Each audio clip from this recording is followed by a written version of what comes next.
All right guys, before I start this video, I just want to tell you guys about the giveaway real quick. I'm giving away a Fujifilm X Pro 1. So just comment and like on this video. Make sure to subscribe. That's the main thing, subscribe. Once I hit 50,000 subs, I will give away the X Pro 1. Whoa. But DJI did something here to where they made FPV accessible for everyone. It's totally a different ball game though. So first suggestion, these goggles, I'm not even looking at the camera, push down on my nose and it kind of makes it hard to breathe. Like I feel like they need to come up and off my nose a little bit, which is fine if I get light leaks so I can actually breathe. All right, here we go. Oh my God, this is terrifying. This is the darkness inside.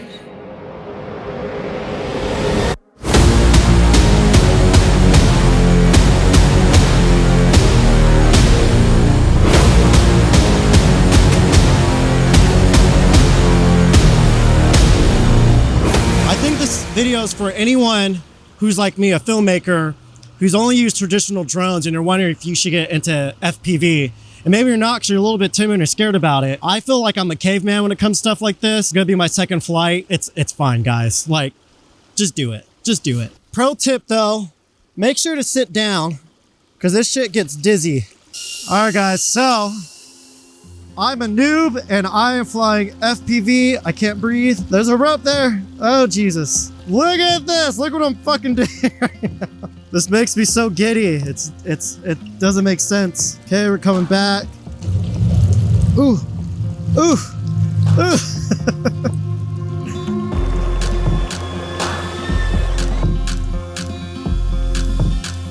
Ooh, it gets bushy there. So guys, if you ever get into like a crazy situation, that big button's the brake. So it's just gonna hover there like a normal drone would. Ah, there's a twig!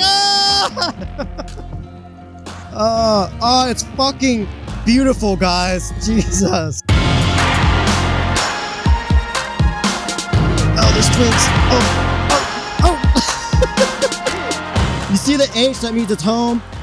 For me, the little cross trigger thing helps tremendously. If I didn't have that, I would definitely, look at that. I'm getting fancy, y'all. I would definitely like not have as much confidence flying this. I don't know why that's not a standard feature in other drones. And guys, I just have this in the standard mode. I don't have it in the sport mode. I'm not confident enough. The propellers are so low. Instead of landing it here, you see there's a lot of rocks. The propellers are almost even to the feet on it. So I can imagine the propellers are gonna get pretty beat up over time. So. That was terrifying. I just flew FPV, guys. Again, when FPV first came out, I thought it was kind of, I don't know. I had mixed feelings about it. I'm like, do I like this? Is this necessary? As we see, anyone can get a drone these days now. And I feel like even normal viewers are a little bit, I don't want to say bored with it, but the drone shots don't stand out like they used to. So with that, I feel like FPV is the next stage, just, you know, what people are going to gravitate towards. So with this motion controller, I just thought like this would probably be the best time to get into this. Even when I do fly normal drones, I find myself trying to get as low as possible, trying to get a lot of sweeping things. And then anytime when I'm far out, just getting landscape, I find it so boring. I don't even want to use it in my edits when I'm doing like brand or fashion work because it's just, to me, it's so boring. And again, if you're like in an epic landscape, obviously any drone shot's gonna look sick. But a lot of the times, like we're trying to make the most simple locations look better than what they are in actual real life. See, I would never do this with a normal drone. No, I'm losing transmission. Okay, I think I'm gonna have to go. Okay, we're gonna go off-road, get near that canyon, because you lose transmission easily right when you start getting behind hills and canyons and such. So my first FPV flight, I'm obsessed. I almost didn't want to buy this, so I'm like, I don't need this. I have the MAVIC 3. Like, even when brands ask, oh, can we get drone shots? Every time, like, fine. Like, I never cared for drones, but this thing, I should probably go grab it one sec. I think like I was looking up a bunch of comparisons on if I needed this between normal drones. Like no one's really spoke about the filmmaking aspect of it.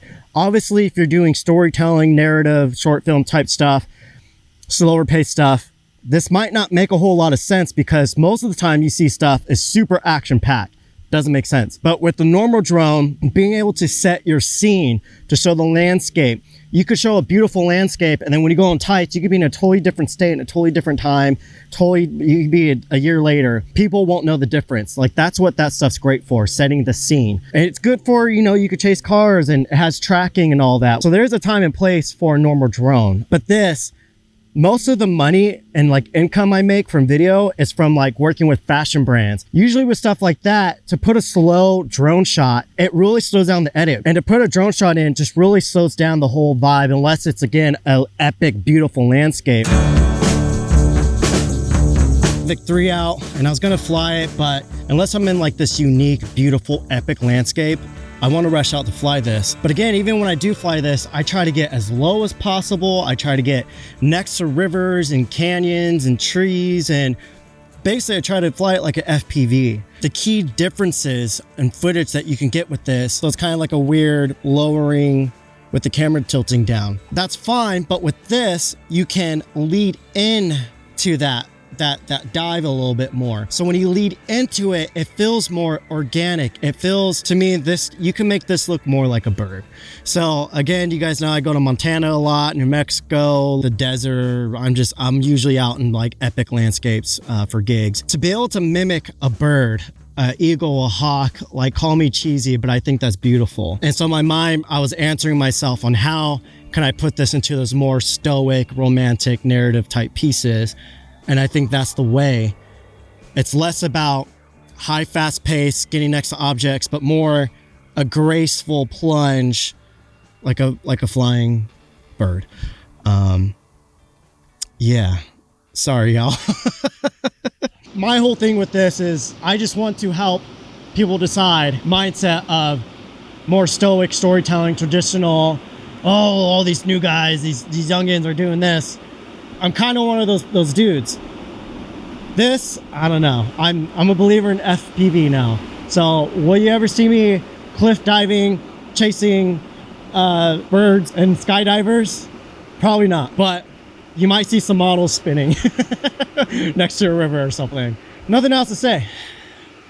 I feel like, I don't know, I just want to keep flying. I'm gonna let Jericho fly it. So guys, that big button there, that's your brake. So if you're in an oh shit moment, you want to click that as fast as you can. So what's really different about the DJI Avata is it actually hovers and it floats. Regular FPVs, you have to keep on that throttle to keep it up in the air. If you don't, it just goes straight to the ground. You can see how close the propellers are to the feet. Look at where we're at. There's not a whole lot of places to land this. I'm just gonna go up and grab this. That might have been one of the coolest experiences I've ever had. That's honestly so amazing. The controls, like, I play video games relatively frequently. The controls are the most natural. Like, I got it immediately. I don't think there was even 4 seconds of like, what am I doing? Regular drones are not nearly as fun, but they have a lot more utility. I can see as far as like filmmaking stuff, like stuff that I do. I love FPV drones, and every once in a while you see them in movies. It's kind of obnoxious. I have yet to see it used in a good story, for a good story reason. I only ever see them as like, whoa, cool, Michael Bay, that type of shit. I'm sure good filmmakers will figure it out. It accurately conveys distance really well. I think you could use it as a way to show how far something is from something else in a really interesting way. So Jericho was saying it gives you a good perspective of distance.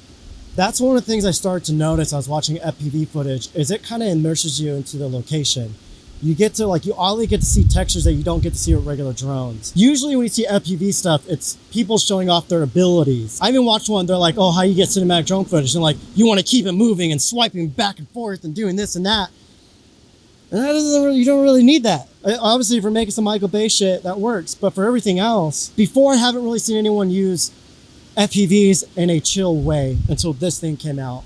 Because with the motion controller, I'm sure people will figure out how to do some crazy shit with it, but I don't think that's what that thing's made for. Again, the question's not answered. It's answered for me. I need both. I need the traditional ones and I need FPV now.